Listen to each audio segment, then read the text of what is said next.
All right, good morning everybody, and welcome back to a very windy and very cold morning for Florida standards.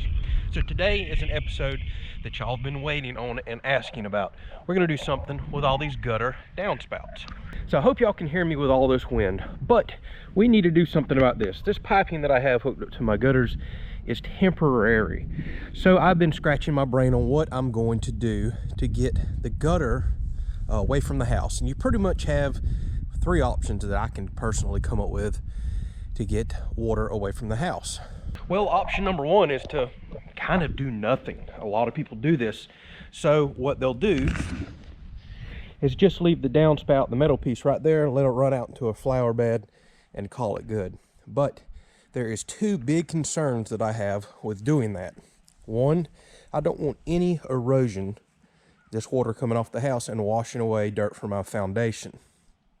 The other really big concern that I have with this being a pole barn style home is keeping moisture away from these posts. So that's something I really have to take into consideration to extend the life of these posts and extend the life of my home. Water is absolutely the enemy. So for number one, I bought really good quality saltwater rated posts. That's probably the best thing you can do. But I've always said, without a doubt, the best thing you can do for posts that are in the ground is get moisture away. So if I were to leave that spout right there, it will constantly keep this dirt damp right here, constantly keep that post damp, reducing the life of it. So I want to get that water as far away from the house as I possibly can. So option number two, and there's 2 and 3 options. They kind of go hand in hand. Actually hook up to the end of the gutters with these special PVC adapters that they make, and I'll probably hook them up here. Pipe 4-inch sewer line underneath the ground and then take off somewhere else in the yard with it, disposing of the water downhill and away from the house. So there is 2 ways you can do that. Talking with Casey over at Henderson's How To. He has another YouTube channel just started. He's given me a lot of helpful tips. He's a contractor in the Florida area.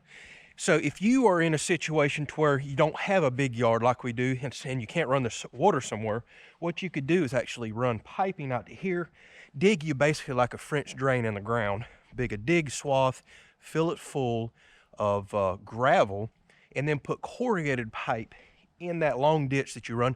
You can cover it back up. Now you've basically just did like what we did with the septic drain fill. You've put the water underground, you've left it to where it can percolate out through that gravel, the ground soaks it up. That's a good way to do it if you have a small lot. But there's extra expense in that extra digging. You've got to go buy all the gravel, get all that hauled in. If you're like me and you don't have a dump trailer, that's a little bit of a problem. It adds a lot of extra cost to doing this.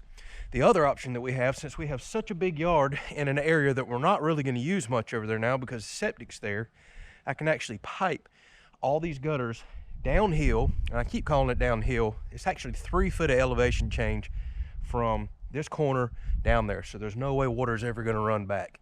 And then I'm going to show you some special adapters that I just ordered off of Amazon that Casey told me about.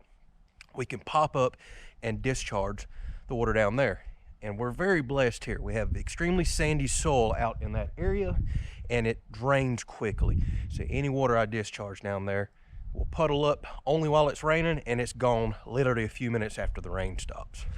All right, so these are called pop-up drain emitters, and I will put these down in the description to the Amazon link where I got them. All right, so you got 2 options. You can buy just the emitter itself. This goes on 4-inch sewer pipe, and as you can see, it'll actually pop up once the water starts rushing toward it. Or you can buy them with an elbow. I bought them both ways today. So as you can see, this is what'll go on that sewer pipe. It'll pop up, and supposedly these are strong enough that you can drive a lawnmower over them, and then they go back down and hide themselves, and obviously they're green to blend in with the grass in the yard. I think this should work out quite well. Okay, so for those of you that are not familiar with this attachment right here, you'll hear it called lots of different things. A subsolar, a middle buster. You can change out the teeth to where it's just kind of this subsolar right here, and you can go to this style right here, which is what we're going to use today to really fan out and dig a ditch.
All right, so I got me a trench about 18 inches deep. This is as deep as I can go anyway because I'm going over top of the sewage line that run out there. So I've dug right down to the top of that, dug that area with the shovel. Obviously did not want to catch that with the tractor. And I took this bend off the end right here. We're no longer going to need that. And it just occurred to me, I can use this little adapter that was on the very end, shooting it out into the yard. It'll go right over here. I could put this strap back. Now you won't see all this ugly PVC.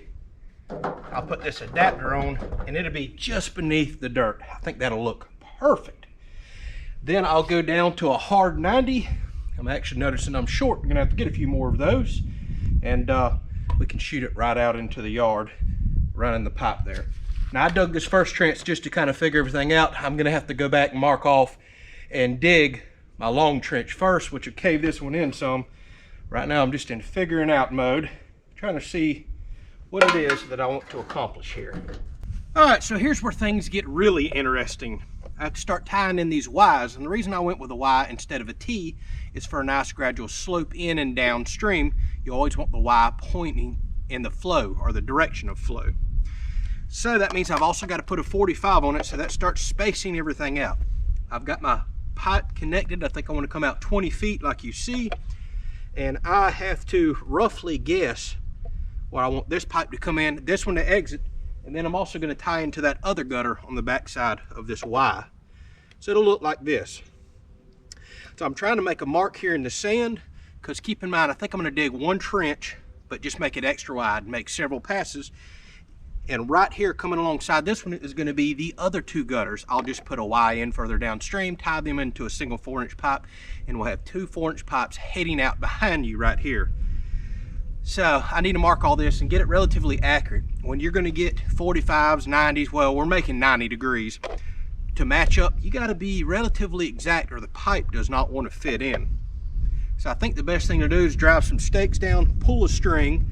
Now that I know the measurement, how far off the porch that I want my trench to be, I'll make that same measurement down there, spray paint an orange line, and follow that with a tractor.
Thought I was going to be using more 45s than I am on this project, so that's the majority of what I have. Turns out everything's working out to where just straight 90s would be fine. So instead of making a long trip back to town to save the few dollars on returning some stuff, I'm just going to put two 45s together and make a long sweep 90. Actually, this is working out a little better anyways for the height that I need getting up to the downspout.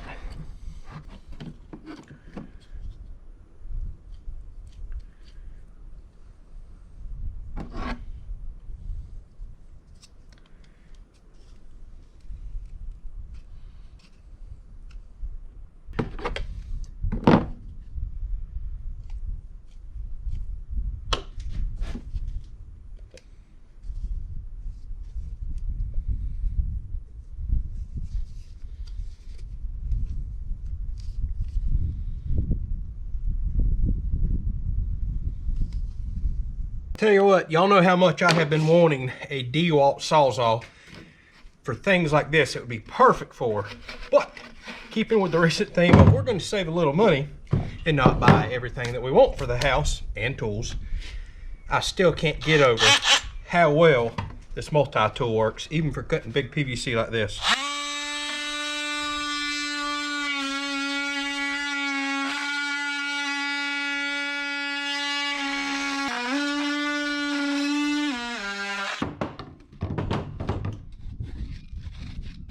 Good enough.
All right, so here is a critical tie-in.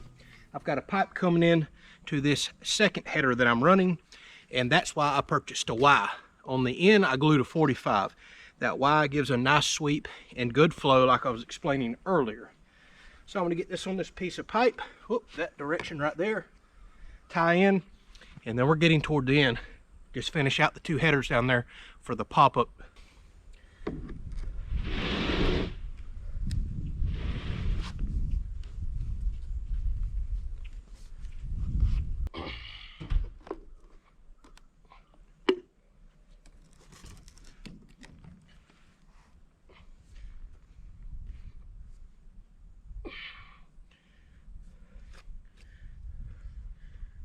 All right, so coming down the pipe to the exit points, here's what I decided to do with the two pop-up emitters. Just kind of 90'd this one off, got them in the same general area and at ground level. I am not going to glue the tops on it. The only thing I did not glue is if I were to ever bust these, I would like to be able to remove it and purchase new ones, because they do offer that. So the plan is, if this winds up not working, I'm kind of concerned about them being side by side. They could wash stuff over in each other and keep them from closing down. We'll have to watch that, but I can easily always dig this up, 45 off, and I can go anywhere else I need to.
All right, so I'm going to give a quick walkthrough for the people that may be interested in that before we cover all of this up. So as you can see, I spent some time to get the PVC right at ground level. I can easily throw more dirt around that and cover that up. So it looks a whole lot better not seeing that white PVC sticking out. So here is the very beginning of this long run right here. And what I did is I tied this gutter and this gutter together on a single 4-inch pipe. And that should allow for plenty of flow just for 2 gutters. Tied them in with a Y and a 45 so we get a nice sweep and flow. Keep in mind this is all going downhill, several feet actually. And then here's where I start to tie in for the last 2 gutters, and then they get their own independent 4-inch line right there. Another Y. And then I'm bringing them out the ground down here. And I think what I'm going to do, since we know eventually we're going to have a fire pit patio over there, a pool and a deck, I don't necessarily want the water to go over there, although this is one of the lowest spots of the yard and it will hold water during the heavy rain. But I think while I'm out here spreading some dirt, I kind of left this end mounted up where my 2 emitters are. And I think I'm going to keep the slope right there so the water tends to want to flow off over here to this other low spot out in this area. Now over here on this side of the house, flow should not be a problem at all. Every single gutter got their own independent 4-inch line. It just worked out better that way. So all I did was ran them 20 feet out away from the porch. There's a natural valley and slope that goes all the way down that direction. So I'll just have them pop up way out here in the yard. This keeps the water away from the foundation and the house.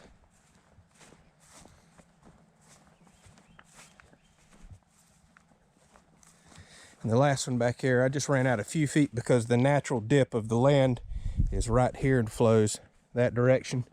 So I just tried to have the emitter pop up right in that.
Here we are complete.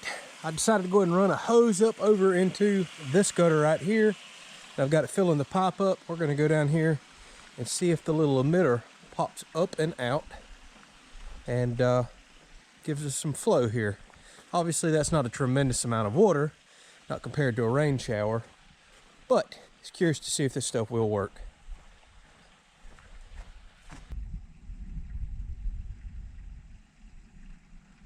right, here we go. Wow, that took a while, but I guess that is a tremendous amount of pipe to fill up. So no more flow than we're getting out of a garden hose. I'd imagine that's as far as it's going to lift it up. But with that said, if we're in the middle of a torrential downpour, I bet it would have popped all the way up. And the water's doing just what I was hoping to. I kind of built a berm and a mound right here. That's the direction I would really like for it to run. Now, one issue we're going to have, you can see this is going to wash away all my sand until I get grass established here. So I'm probably going to be constantly fanning dirt back up. I have to put some rock, pine straw, something in this area until I get some seed to take root. Working as intended. Now water all the way down there is coming out here and not going to be everywhere we're going to park in the future.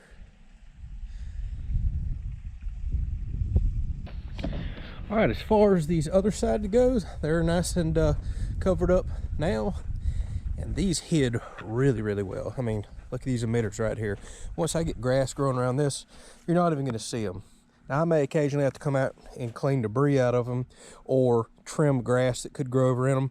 I just don't know, to be perfectly honest with you. Never used these before, but I can foresee that potentially happen.